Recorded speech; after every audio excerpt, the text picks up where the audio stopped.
আমি চৌধুরী মোহাম্মদ ফাহিম। এটা হচ্ছে আমার অস্ট্রেলিয়ার যে ভিসাটা, এটা আমার 27 জুন গ্রান্ট হয়েছে। আমি ড্যাফোডিল ইন্টারন্যাশনাল ইউনিভার্সিটি থেকে অনার্স কমপ্লিট করেছি ফার্মেসি সাবজেক্ট নিয়ে। তো পড়াশোনা কমপ্লিট করার পর আমার বাবার ইচ্ছা ছিল যে মাস্টার্স যেন আমি বাইরে উচ্চশিক্ষার জন্য বাইরে কোনো ভালো একটা ইউনিভার্সিটি থেকে পড়াশোনাটা কমপ্লিট করি। তো সেজন্য চেষ্টা।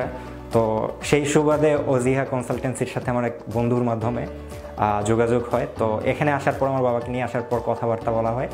তো আলটিমেটলি এখানে আসার পর আমার লম্বা একটা জার্নি ছিল।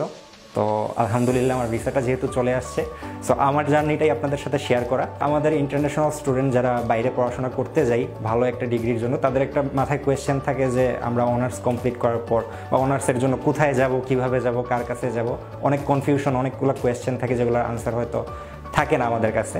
তো সেই জন্য হচ্ছে আমি বিভিন্ন জায়গায় চেষ্টা করি, কিন্তু হচ্ছে যে প্রপার আনসারগুলো, আমার যে কোয়েশ্চেন ছিল তার কোনো সলিড আনসার আমি পাইনি। তো অবশেষে যখন আমি ওজিহা কনসালটেন্সিতে আসি, মাহমুদুল ভাইয়ের সাথে আমার পরিচয় হয়। তো এখানে ওনার কাছ থেকে আমি যে সহযোগিতাটা পেয়েছি, ওনার কাছে প্রত্যেকটা কোয়েশ্চেনের যে আনসারগুলো পেয়েছি, আমার কাছে মনে হয়েছে যে না, এভরিথিং ইজ লিজিট অ্যান্ড আমার যে এক্সপেকটেশন ছিল সেটা মিট করছে। তারই ভিত্তিতে হচ্ছে যে আমরা প্রসেসটা আগায় অ্যান্ড আলহামদুলিল্লাহ প্রায় অনেক দিনের একটা প্রসেস ছিল। তো আমার ভিসাটা চলে আসছে, অবশ্যই আমি তো খুশি। আমার জন্য দোয়া করবেন। আর আমি সাজেস্ট করব যে আপনারা অবশ্যই ওজিহাতে আসেন অ্যান্ড আপনারা এসে কথা বলেন, তারপরে হচ্ছে আপনারা নিজেরাই ডিসিশন নিতে পারবেন।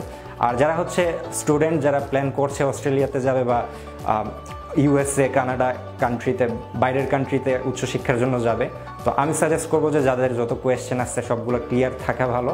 তো সেক্ষেত্রে এসে কথা বলে আমি মনে করি সবার জন্য অনেক হেল্পফুল হবে। ধন্যবাদ।